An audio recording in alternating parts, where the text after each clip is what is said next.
বাংলাদেশের মধ্যে অন্যতম সুন্দর পর্যটন নগরী হচ্ছে সিলেট।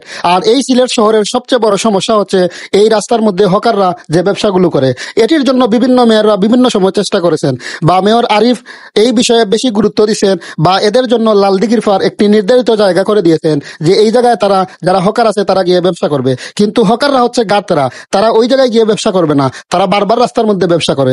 তো আমি সিলেটের যারা প্রশাসন আছে তাদের দৃষ্টি আকর্ষণ করব যে আপনারা অবশ্যই তাদের ব্যাপারে যে বুঝানো ব্যতীত আপনারা অ্যাকশনে যান। এদের যে মাল সামান আছে এগুলো আপনারা জব্দ করেন, এদের উপরে ফাইন বা মামলা দেন। এই ধরনের ছাড়া এই ধরনের বাঙালিদের ঠিক করা সম্ভব নয়। আপনারা এই ধরনের লোকজনকে উঠে দেন, আবার এইসব বৈশা পড়ে আপনারা চলে যান বৈশা বৈশা পড়ে। এই যে বর্তমানে আমি যে এই জায়গায় আছি এটা হচ্ছে সিলেট বন্দর কোর্ট পয়েন্টের সামনে। এই জায়গায় এক পাশে হচ্ছে যে সিলেট জজ আদালত, আবার আরেক পাশে হচ্ছে সিলেট এই জেলা পুলিশ কার্যালয়ের যে ভবনটি আছে এই জায়গায়। এটির সামনে যদি এই অবস্থা হয় তাহলে সিলেটের অন্যান্য জায়গার কি অবস্থা? তো সিলেটের প্রশাসকদের আমরা দৃষ্টি আকর্ষণ করব যে সিলেট শহরের সৌন্দর্যের জন্য এই জায়গায় যারা বাহির থেকে লোকজন আসে তাদের হাঁটাচলা করতে সমস্যা হয়। আর বিশেষ করে তারা যে এরকম রাস্তার দখল করে বসে আছে, পুরো রাস্তার দুই পাশ তারা বেশিরভাগ জায়গায় দখল করে আছে।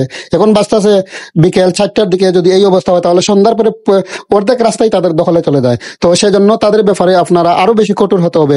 বর্তমান যে ডিসি সাহেব আছেন উনি এই বিষয়ে অনেক বেশি বা বড় ধরনের পদক্ষেপ নিচ্ছেন। সেজন্য আজকে দেখে আসছি সিলেটে এগুলো নিয়ে হকাররা বা ব্যবসায়ীরা অনেক মিটিং বা মিছিল করতেছে। তো আমরা চাই সিলেট নগরী সুন্দর এবং পরিষ্কার পরিচ্ছন্ন, এটাই আমাদের প্রাণের দাবি।